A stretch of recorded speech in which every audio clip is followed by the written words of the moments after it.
Hello दोस्तों, स्वागत है आपका हमारे चैनल एडमिशन क्लास में। जैसा कि आप लोग जान रहे हैं कि हम कुछ दिन से क्लास नहीं ले रहे थे। कम से कम 2 महीने तो हो ही गया होगा। ठीक, 2 महीने से हम क्लास नहीं ले रहे थे क्योंकि बीच में मेरा पेपर था। इसके वजह से हम क्लास बंद कर दिए थे।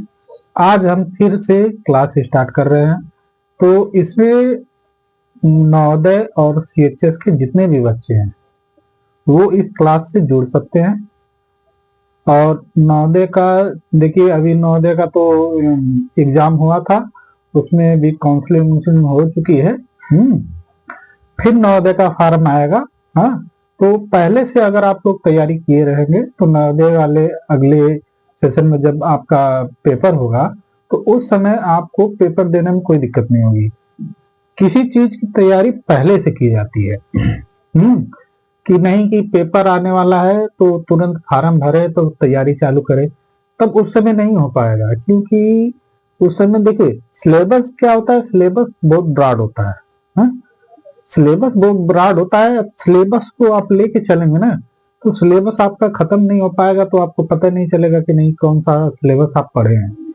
इसी की वजह से आप जब क्वेश्चन आता है पेपर में तो कुछ लोग तो ऐसे ही छोड़ देते हैं। हाँ? कि हम पढ़े ही नहीं है तो हमको पता कहाँ से रहेगा। हाँ? तो इसीलिए हम लेके आए हैं नवोदय का बैच। ये खासकर ये नवोदय के लिए है। ठीक, हाँ, ये नवोदय के लिए।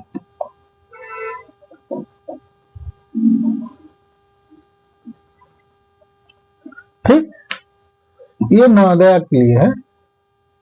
हाँ, तो देखिए, अब आप लोग को आज हम पढ़ाएंगे, शुरुआत से स्टार्ट कर रहे हैं मैथ। देखिए, मैथ का ही एक ऐसा चैप्टर है जिसमें क्वेश्चन पूरा भरपूर मिलता है। अगर आपका एक भी क्वेश्चन सही है तो आपको पूरा उसका नंबर मिलेगा। हाँ, मैथ में नंबर नहीं कटता है कभी भी। मैथ में नंबर नहीं कटता है। मैथ में डाउट नहीं रहता है, ये जान लीजिए। मैथ में कभी डाउट नहीं रहता। अगर आपको सवाल आ रहा है तो आपको करेक्ट, आपको पता होगा कि उसमें आपको पूरा का पूरा नंबर मिलेगा कि नहीं, पूरा का पूरा नंबर मिलेगा। देखिए, नंबर सिस्टम में क्या है कि इसमें कुछ चीजें हैं जो आपको हम पहले बता चुके हैं, लेकिन फिर दोबारा हम इसको लेके चल रहे हैं इसलिए ना, क्योंकि बहुत से लोग थे जो नंबर सिस्टम पढ़ रहे थे लेकिन उन लोगों को अभी पता नहीं था कि नहीं नंबर सिस्टम में और भी कुछ है। हाँ? तो उसी के लिए हम फिर से लेके आ रहे हैं। तो आप लोग बस ध्यान दीजिएगा, कुछ है नहीं ज्यादा कुछ, आप बस ध्यान देंगे तो आराम से आ जाएगा। चलिए, नंबर सिस्टम में हम स्टार्ट करते हैं। हाँ, पहला है कि नंबर सिस्टम में अंक। अंक क्या होता है? अंक, अंक, अंक क्या होता है? हाँ? फिर उसमें आता है प्राकृतिक संख्या। क्या आता है? हाँ? प्राकृतिक संख्या, प्राकृतिक, प्राकृति होता है, प्राकृति नहीं होता है। हाँ?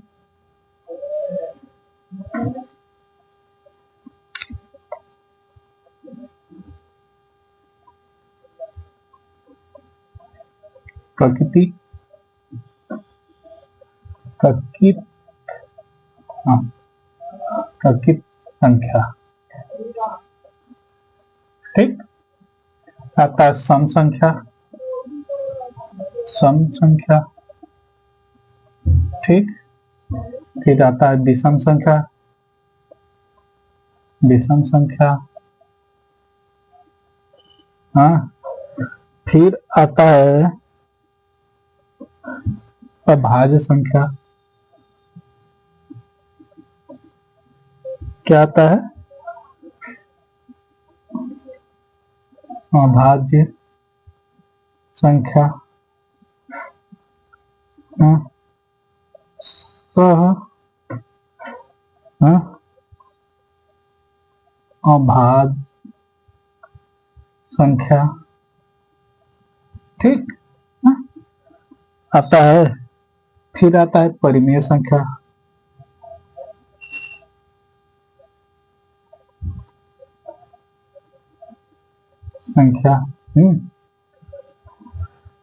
अब चलिए इसके बारे में थोड़ा सा हम लोग जान लेते हैं ना कि ये होता क्या है। पहला, दूसरा, तीसरा, चौथा, पांचवा, छठवां, सातवां, ये 7 होते क्या है, इसके बारे में थोड़ा सा जान लें हम लोग कि ये 7 है क्या। हाँ? अंक क्या होता है, इसके बारे में समझिए। अंक होता क्या है? अंक वे संख्याएं जो गिनी जाती है, हाँ? वे संख्याएं, हाँ?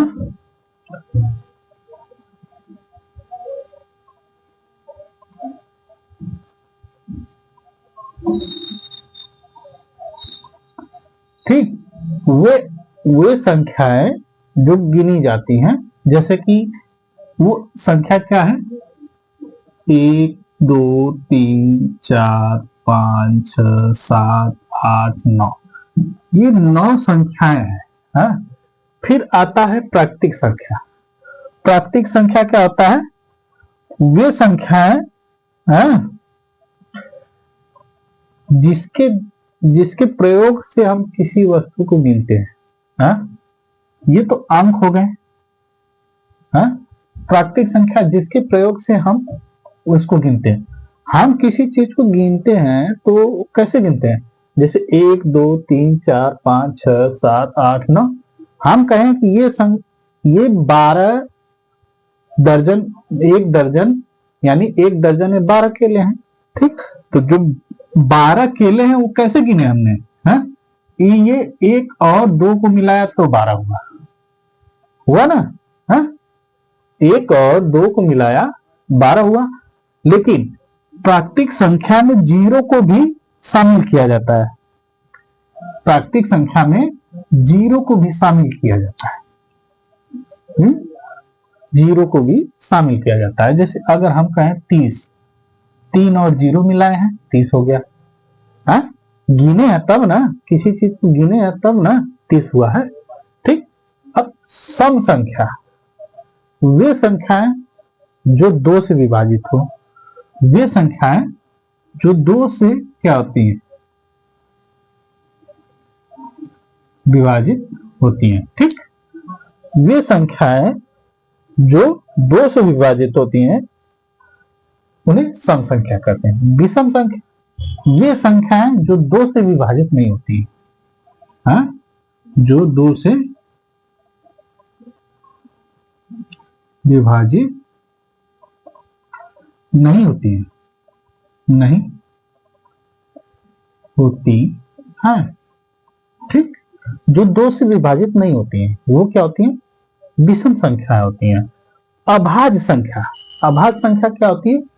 अभाज्य संख्या, देखिए अभाज्य संख्या वे बड़ी संख्या, हाँ, जो 1 से 1 और स्वयं को छोड़कर अन्य किसी संख्या से विभाजित होती है।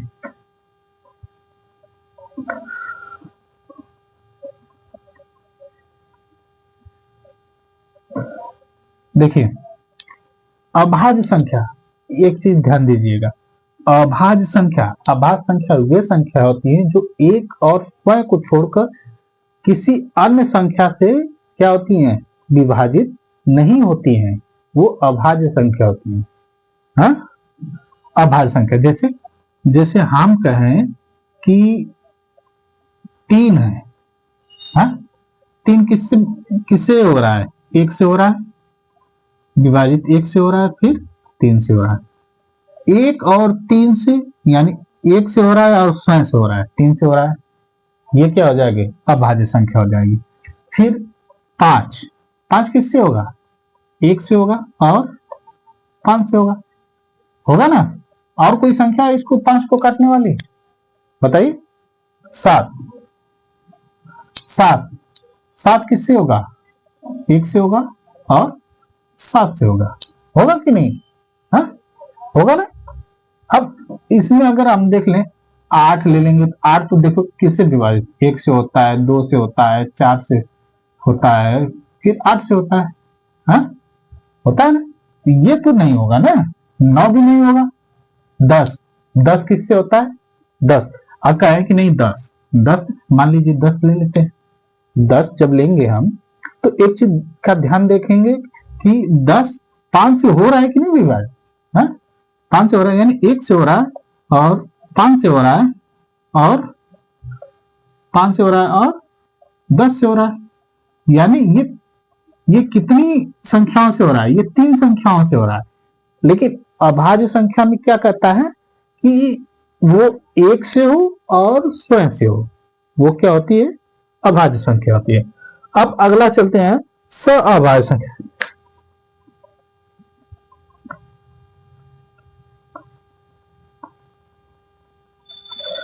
चलिए ये हो गया। अब सअभाज्य संख्या, इसमें देखिए सअभाज्य संख्या में क्या होता है, कहता है कि जब दो प्राकृतिक संख्याओं का महत्तम समापवर्तक 1 हो, महत्तम समापवर्तक 1 हो, यानी किन्हीं दो संख्याओं का महत्तम समापवर्तक 1 हो।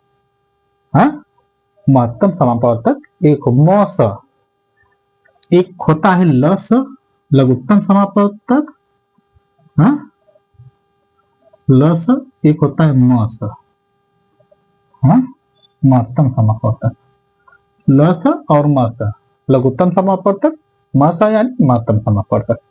ये समझ में आया। अब कह रहा है कि इसमें लघुत्तम महत्तम समापवर्तक 1 हो। क्या हो, महत्तम समापवर्तक यानी मस, किसी संख्या का, दो संख्याओं का महत्तम समापवर्तक 1 हो, मस निकालोगे तो उसका 1 आना चाहिए, तो वो क्या हो जाएगी, सअभाज्य संख्या हो जाएगी। परिमेय संख्या वे संख्या जो P बाई Q के रूप में लिखी जाती है वो परिमेय संख्या होती है। P बाई Q यानी P बाई Q, यानी मान लीजिए हम 2/3 लिख दिए, हाँ ठीक 2/3 लिख दिए या 3/4 लिख दिए, 3/4 लिख दिए, ये परिमेय संख्या हो गई। ठीक, फिर अब इतना समझ में आ गया, इतना समझ में आ गया ना। अब एक बार इसको फिर से रिपीट हम कर देते हैं। हाँ? अंक, अंक यानी अंक उसे कहते हैं जिसे हम अंक 1 से 9 तक होते हैं। हाँ? ठीक, अंक इसको 1 2 3 4 5 6 7 8 9, ये 9 तक इसे अंक कहते हैं। हाँ? प्राकृतिक संख्या वे संख्या जो 0 को लेकर बनाई जाती हैं, हाँ वो प्राकृतिक संख्या होती हैं और सभी संख्याओं से मिलकर जिसे गिना जाता है। जैसे हम अगर कह दें 34 तो 34 हम गिनेंगे, हाँ 34 गिनेंगे कि नहीं, 34 जब गिनेंगे तो ये कहां से आया है, 34 आपका आया है, ये संख्याओं से मिलकर आया है। हाँ? संख्याओं से मिलकर आया है ना, ये क्या हो जाएगी, प्राकृतिक संख्या। सम संख्या वे संख्या जो 2 से विभाजित होती है, वे संख्या जो 2 से विभाजित होती है वो सम संख्या होती है। ठीक, विषम संख्या वे संख्या जो 2 से विभाजित नहीं होती। विभाजित का मतलब समझ रहे हैं, विभाजित मतलब होता है जो 2 से न कटे। हाँ?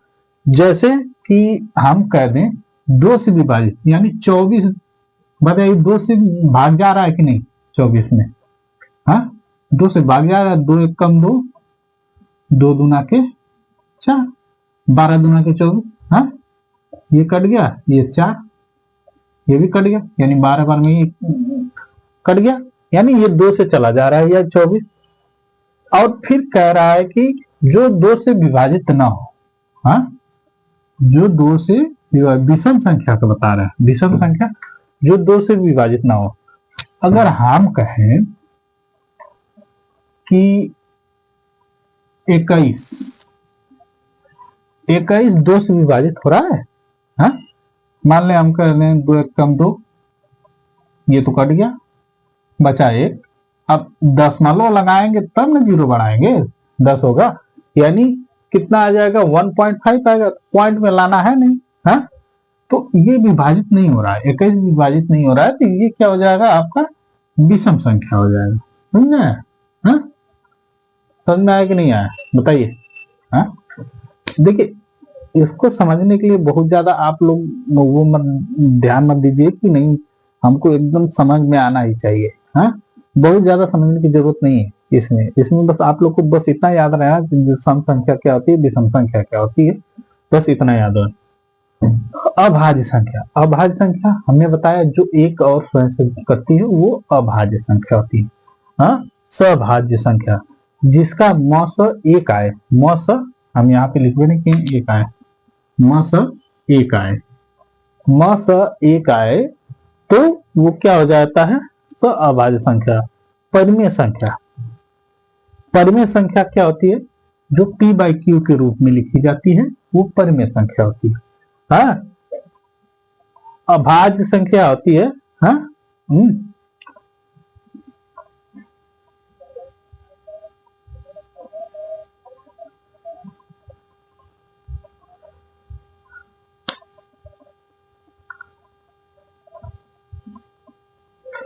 चलिए, इतना समझ में आ गया ना।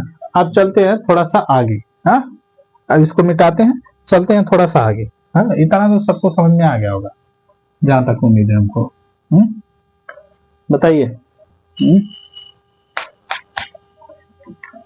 चलिए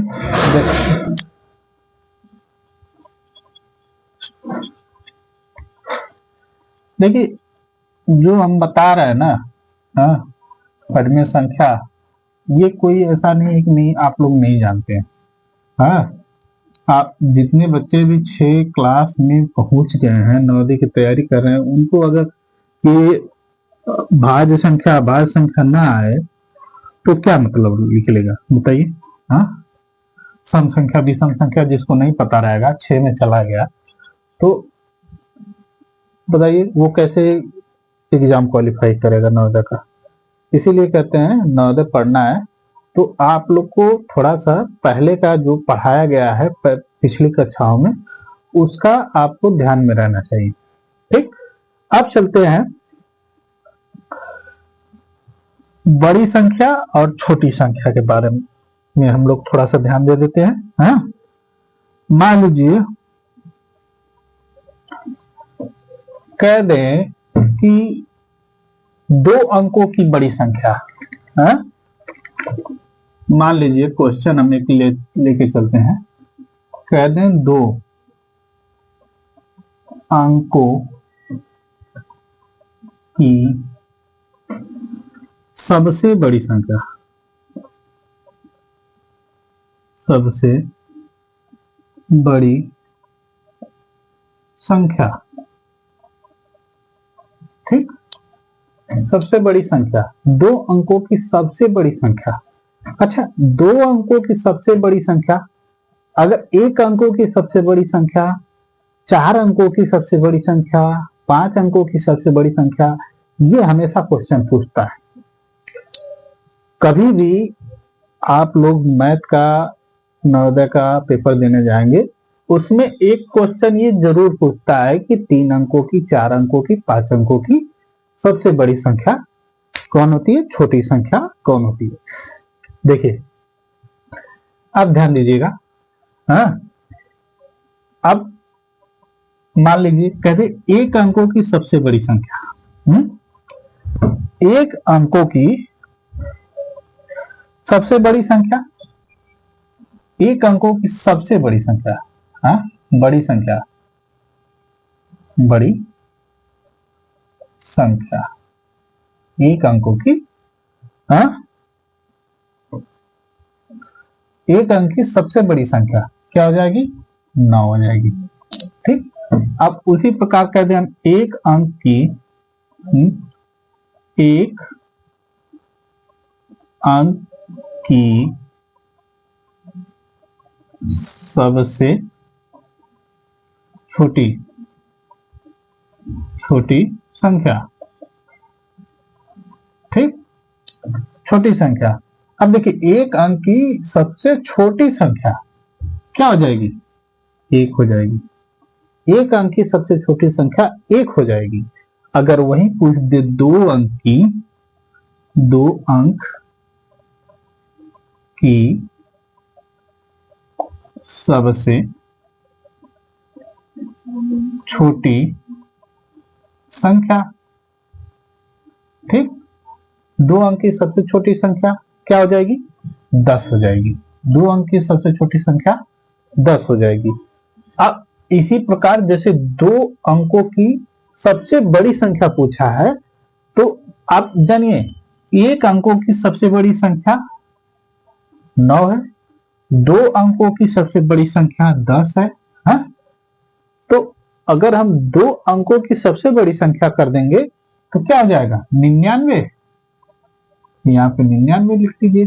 2 अंकों की सबसे बड़ी संख्या 99।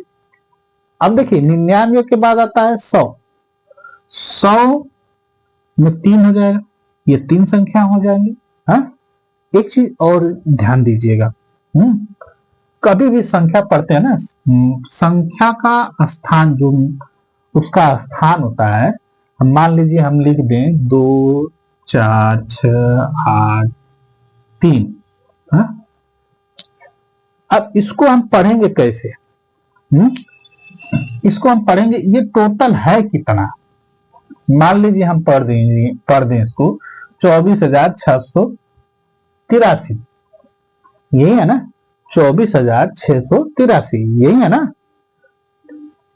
यानी इसको अगर हम ऐसे हम पढ़ ले रहे हैं कि 24,683 है, तो पहले तो इसको हम डिफाइन करें कि ये 24,683 है कैसे? है? है? तो इसका मान कैसे आएगा? ये होता है इकाई का मान। इकाई यानी एक दहाई यानी 10। हाँ, इकाई यानी एक, यानी 3 एक गुणे 10, नहीं 3 गुणे 10 हो जाएगा ना, नहीं 3 गुणे 1 होगा। इकाई यानी 1 बराबर 3 हो जाएगा। दहाई यानी 8 गुणे 10 बराबर 80 हो जाएगा। हाँ, फिर ये क्या हो जाएगा? 6 गुणे 100 बराबर 600 हो जाएगा। 4 गुणे 1000, ठीक, बराबर 4000 हो जाएगा। हाँ, अब इसको दो गुणे, ठीक, 10,000 यानी 20,000 हो जाएगा। समझ में आया? आप देखिए 20,000 ये प्लस 4,000 ये, 20 4 24,000। हाँ, हो जाएगा कि नहीं? 20 4 24,000, 24,600, 600 में 80 जोड़ देंगे, 600 24,680, 680 में 3 जोड़ दोगे तो 24,683 हो जाएगा। समझ आया? नहीं समझ आया? हाँ, देखिए अब इसी चीज को हम अगर जोड़ेंगे तो पहले आ जाएगा 20,000, ठीक, फिर उसके बाद 4,000, हाँ, 1 2 3 ये 4,000 ऐसे होता है ना, लिखते हैं। फिर 600 आ जाएगा, 1 2 600, फिर 80 आ जाएगा, ठीक, फिर आ जाएगा 3। ऐसे ऐसे लिखते हैं ना? हाँ, इसको ऐसे ही ना लिखेंगे? हाँ, हाँ, यानी ये इकाई के स्थान पे तो ये एक ही जगह रहे, दहाई पे यानी 10, सैकड़ा यानी 100 के स्थान पे रहना चाहिए, सीधा सेम। तब इसको जोड़ेंगे, 0 में 3 जोड़ेंगे, 0 0 0 3 जोड़ेंगे 3 आ जाएगा, इसमें जोड़ेंगे 8 आ जाएगा, इसमें जोड़ेंगे 6 आ जाएगा, ये आ जाएगा 4, ये आ जाएगा 2 आ जाएगा। आ गया कि नहीं? 24,683। यानी इकाई, दहाई, सैकड़ा, हजार, 10,000। हाँ, इकाई यानी 1, दहाई यानी 10 सैकड़ा यानी 100, हाँ हाँ, इकाई दहाई, हाँ, सैकड़ा, हजार, हजार यानी 1000, 10,000 यानी 10,000। ठीक, ऐसे होता है, इसका मान होता है, इन सब का मान। कभी भी मान निकाला जाता है तो पीछे से गिना जाता है, समझ में आया? ये मान होता है। हाँ, इकाई दहाई सैकड़ा हजार 10,000 लाख 10 लाख करोड़ 10 करोड़, हाँ, अरब 10 अरब खरब, ऐसे होता है। हाँ? तो यही चीज है, आप लोग थोड़ा सा ध्यान देंगे तो आराम से आ जाएगा। चलिए, तो अब इसमें हम थोड़ा सा इसमें आगे और बढ़ाते हैं। हाँ?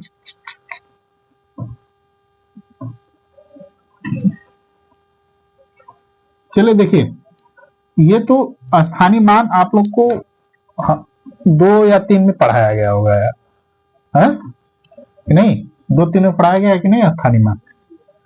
है? चलिए, अब ये हो गया ना, 2 अंकों की सबसे छोटी संख्या 10 हो जाएगी, 3 अंकों की सबसे छोटी संख्या, हाँ, छोटी संख्या क्या हो जाएगी? 100 हो जाएगी। 3 अंकों की सबसे छोटी, 100 से नीचे जाएंगे तो 99, 99 क्या आ जाएगा? 2 अंकों की हो जाएगी, 99 2 अंकों की हो जा रहा है, तो 3 अंकों की सबसे छोटी संख्या 100 हो जाएगी। 4 अंकों की सबसे छोटी संख्या, हाँ, छोटी संख्या क्या हो जाएगी बताइए? 4 अंकों की सबसे छोटी संख्या 1000 हो जाएगी। हाँ, अब ये छोटी संख्या की बात बता रहे हैं। हाँ, 5 अंकों की छोटी संख्या, हाँ, 5 अंकों की छोटी संख्या क्या हो जाएगी? 10,000 हो जाएगी। हाँ, अब देखिए, कभी भी छोटी संख्या कहे तो मान लीजिएगा कि वो क्या है, छोटी संख्या में एक पहले लगेगा, उसके बाद सब जीरो रहेंगे। हाँ, एक अगर 3 अंकों की कहेगा तो 1 लगा के फिर उसके बाद 2 जीरो लगा दीजिए, 3 अंक हो जाएंगे। 4 अंक कहेगा तो 1 लगा के 3 जीरो लगा देंगे तो 4 अंक हो जाएगा। एक को लेकर गिनना है, 1 लगाने के बाद जीरो जितना बढ़ाएंगे उतनी अंकों की संख्या हो जाएगी। ठीक, ये तो समझ में आ गया होगा आप लोग को, छोटी संख्या बड़ी संख्या। अब देखिए, ये तो छोटी संख्या बड़ी संख्या की बात है ना। हाँ, अब चलते हैं थोड़ा सा इसमें ध्यान देते हैं। इसमें आता है बड़ी संख्या।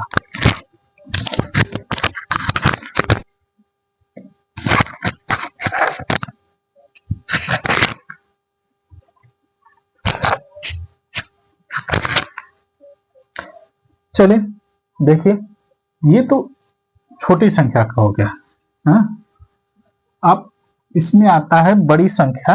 हाँ, ये बड़ी संख्या 4 अंकों की कितनी होती है? हाँ, 3 अंकों की कितनी होती है? 2 अंकों की कितनी होती है? ये ऐसे पूछता है, तो उसको ध्यान में रख के आप लोग बताइएगा। अब बड़ी संख्या लेके चलते हैं।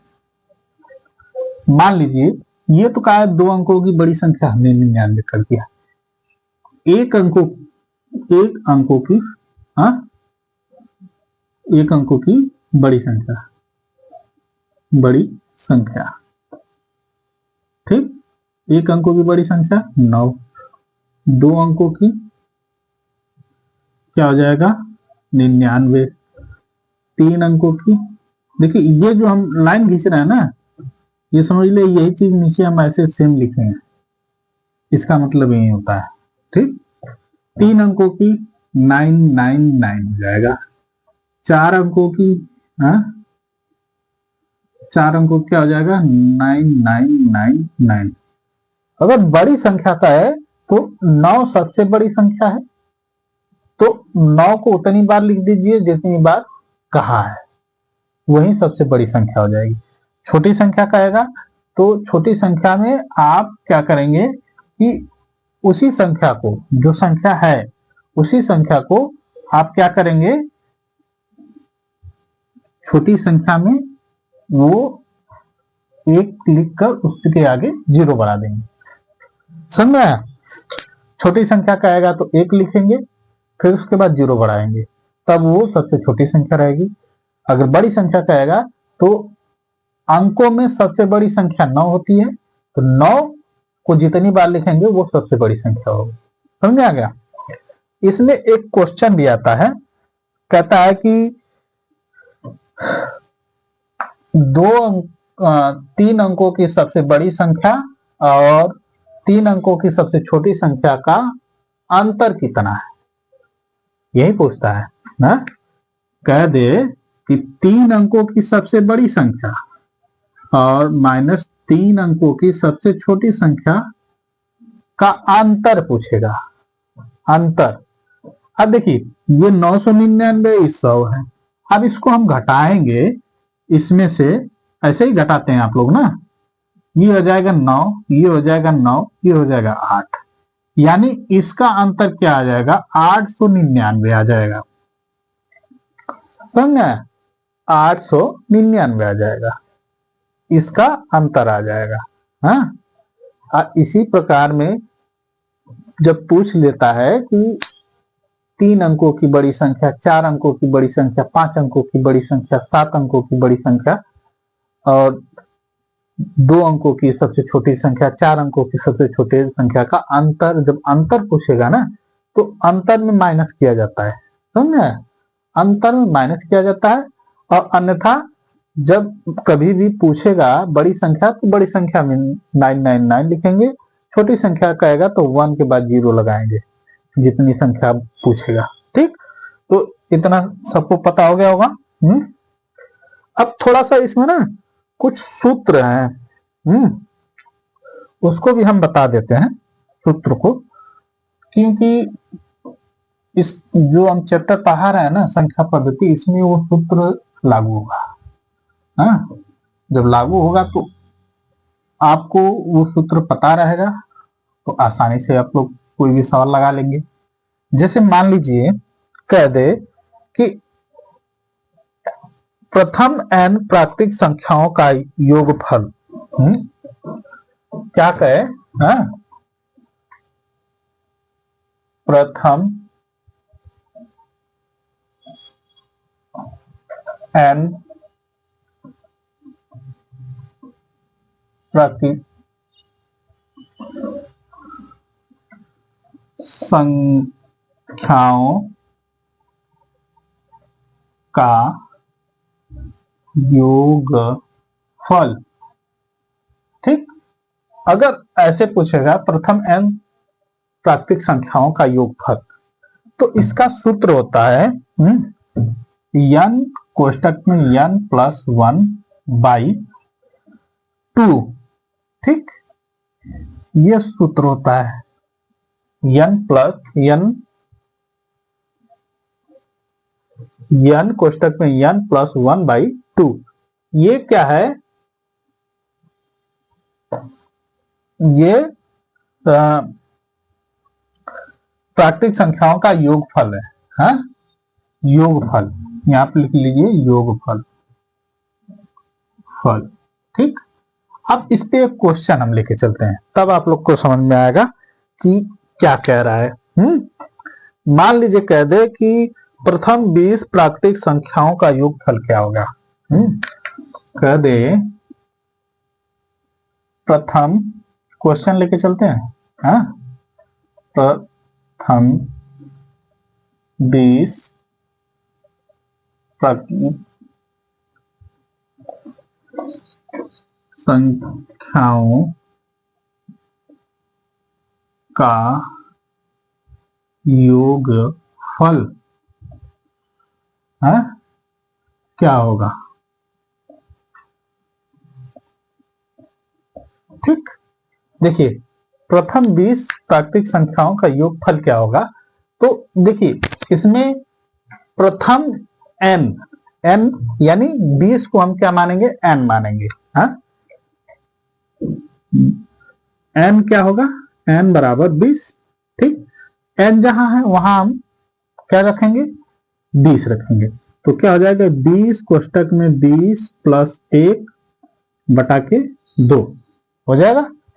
क्या हो जाएगा, 20 कोष्टक में 21 हो जाएगा, ये जुड़ जाएगा, अब बटा के 2 हो जाएगा। अब देखिए, हाँ अब इसको हम इधर हल करते हैं।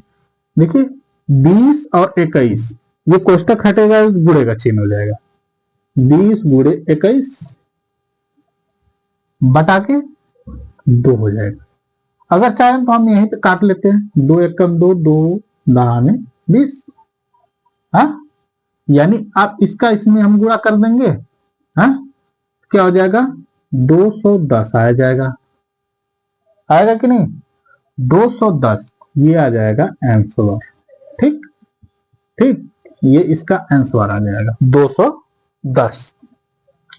ये प्रथम 20 प्राकृतिक संख्याओं का योगफल है।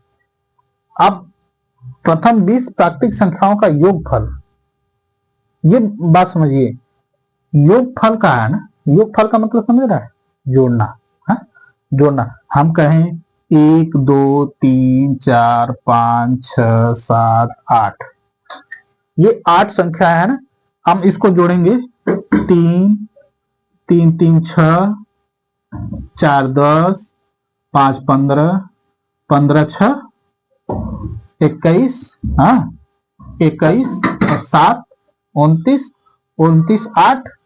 अब ऐसे इसको जोड़ेंगे ना, हाँ जोड़ेंगे तो ये संख्या जुड़ रही है ना, 7 में 6 में जो आगे संख्या आ रही है 20 तक ये संख्या जाएगी, तो ये संख्या जुड़ेगी, तो जुड़ेगी तो उसका वही पूछ रहा है कि प्रथम 20 प्राकृतिक संख्याओं का योग।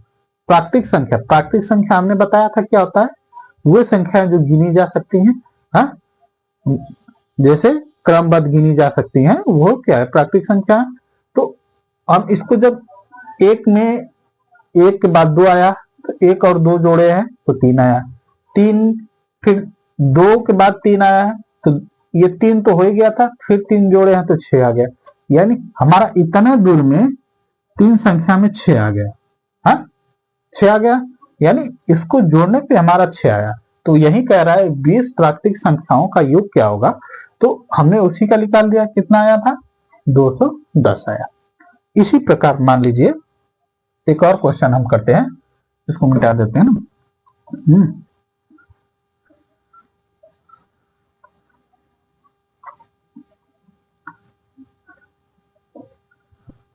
जैसे मान लीजिए ये, अब छोड़िए इसको, हम कहते हैं 40 प्राकृतिक संख्याओं का योग क्या होगा, योग, हाँ तो 40 को हम मानेंगे, हाँ n को मानेंगे हम 40, n को मानेंगे हम 40। अब जब 40 हो जाएगा n, तो फिर अब देखिए 40 n हो जाएगा, हाँ n हो जाएगा, तो n का मान हम इस पे रखेंगे, क्या हो जाएगा, हाँ 40 कोष्टक में 40 प्लस 1 बटा के 2 हो जाएगा। अब देखिए 40 कोष्टक में 41 हो जाएगा, ये जुड़ जाएगा बटा के 2। अब क्या करेंगे 40 गुणे 41, हाँ बटा के 2 हो जाएगा। ये कोष्टक हटेगा तो क्या हो जाएगा, गुणा हो जाएगा। कभी भी जान लीजिए कोष्टक के आगे कोई चिन्ह नहीं होता है, तो कोष्टक हटाने पे वहां पे गुणे का चिन्ह हो जाता है, ठीक। तो अब देखिए 2 से काट लेते हैं, 2 एक कम 2, 2 दूना के 4, 20 बार में कट गया, हाँ 20 बार में कट गया। अब देखिए अब इसको हम करते हैं 20 गुणे 41, हाँ नीचे का तो खत्म हो गया, हाँ अब करते हैं 2 एक कम 2, 2 चौको 8, हाँ 820, ये आ गया आपका आंसर, हाँ यानी 40 संख्याओं का योग करेंगे तो कितना आ जाएगा हमारा 820 आ जाएगा। समझ आया सभी लोग को, है सभी लोग को समझ में आया कि नहीं आया, चलिए इतना समझ में आ गया ना। देखिए हम क्लास को बहुत ज्यादा लंबा नहीं खींचेंगे, ये 40 मिनट की क्लास रहेगी, इसमें हम ये नहीं कहेंगे कि नहीं 40 मिनट की क्लास है तो हम इसको बहुत ज्यादा खींचेंगे। 40 मिनट की क्लास में थोड़ा सा कम भी हो सकता है, बेसी भी हो सकता है, मतलब कोई टॉपिक हमको समझाने में थोड़ा समय लगेगा तो समय घिस सकता है, हाँ? अन्यथा जो टॉपिक समझा रहे हैं उसको आप समझ लीजिए, आराम से आ जाएगा, हाँ?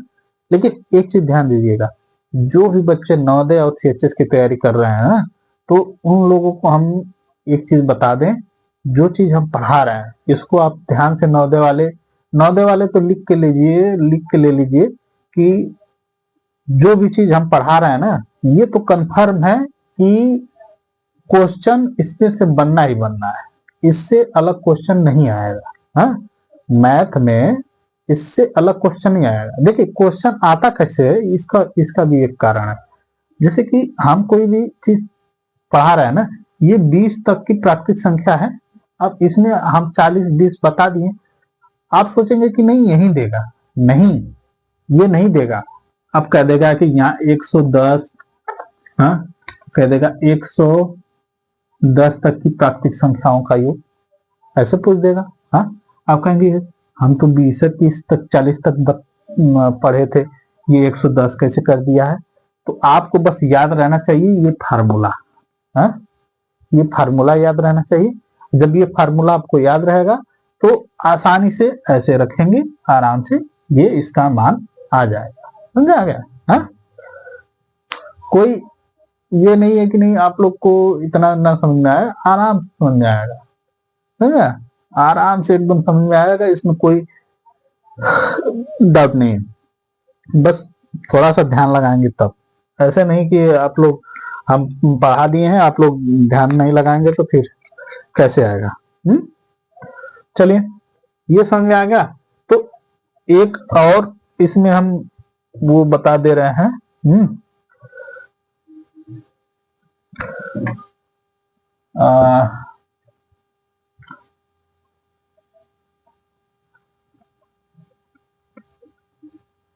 चलिए एक और सूत्र हम बता देते हैं, उसके बाद हम क्लास को ऑफ करेंगे, ठीक? देखिए अब क्लास थोड़ा रेगुलर अब चलेगी, क्योंकि पेपर हमारा जो बीच में था वो खत्म हो गया है, हाँ? अब हम थोड़ा आप लोग को टाइम दे सकते हैं, हाँ? तो इसकी वजह से तो चलिए प्रथम n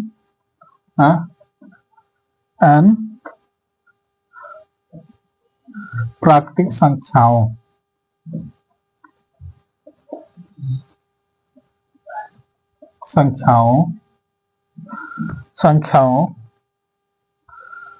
के वर्गों का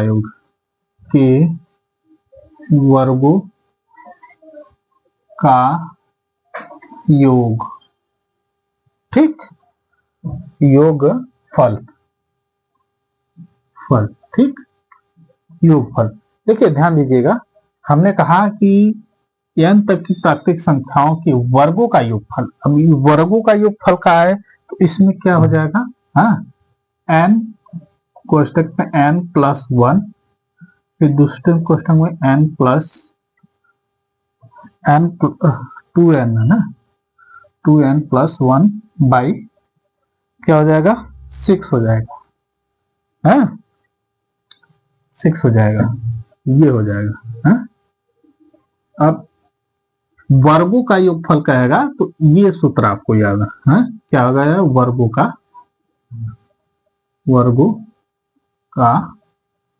योगफल, ठीक?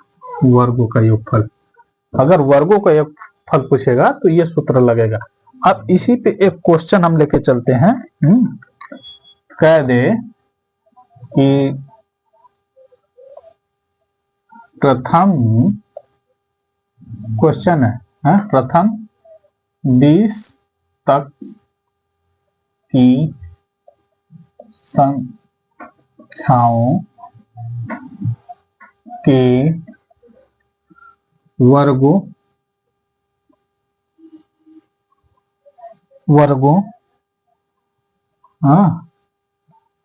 का योगफल, ठीक?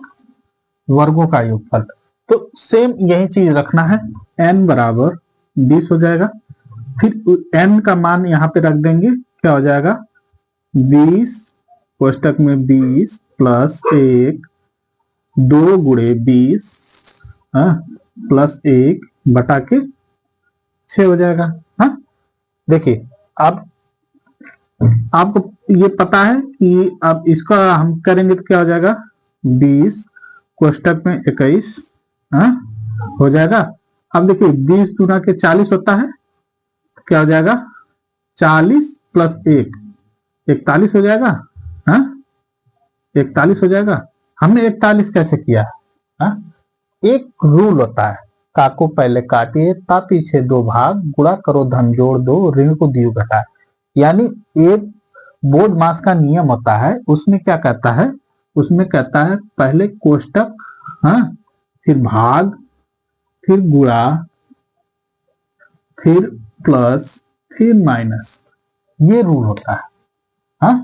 तो अब देखिए इसमें भाग तो है नहीं, गुणा है, तो भाग के बाद गुणा, यानी पहला दूसरा तीसरा चौथा पांचवा, यानी ये दोनों हैया नहीं है तो ये तीसरा नंबर वाला आ गया, तो तीसरा नंबर वाला पहले करेंगे, फिर उसके बाद चौथा नंबर वाला करेंगे। ये होता है नियम इसका, बोर्ड मास का नियम आगे हम बताएंगे। ठीक, तो 40 प्लस 1 41 हो गया, अब बटा के 6 हो जाएगा। अब देखिए 20 गुणे 21 गुणे 41 बटा के 6 हो जाएगा। अब देखिए अब क्या करेंगे, जो कट रहा है उसको काट देंगे, 2 तिहाई 6 होता है, 2 दहा में 20 होता है, 3 सते 21 होता है, ठीक, 3 सते 21 होता है ना। आप देखिए अब इसको करेंगे तो क्या हो जाएगा 10 गुणे 7 गुणे 41 हो जाएगा। तो ये क्या हो जाएगा 70, नीचे का तो खत्म हो गया, ये हो जाएगा 70 गुणे 41 हो जाएगा। 7 एकम 7, 7 चौका 28, 0, यानी 2870 आ जाएगा आंसर। ठीक, 2870 ये आ जाएगा आपका आंसर। समझ में आ गया? यही तो है, आपको ये फार्मूला याद होना चाहिए, फार्मूले पे आप रखेंगे, रखने के बाद आपका ये उत्तर आ जाएगा, आंसर आ जाएगा। ठीक, इतना समझ में आ गया होगा सभी लोगों को, कि नहीं? बताइए समझ में आ रहा है ना? देखिए इसमें कुछ है नहीं, थोड़ा सा समझेंगे आराम से आ जाएगा। ठीक, तो आज के लिए इतने पे ही हम इसको विराम करते हैं, कल हम इसके आगे पढ़ेंगे, इसमें और भी सूत्र हैं उसको हम कल पढ़ेंगे। तो आज हम यहीं पे इसको समाप्त करते हैं।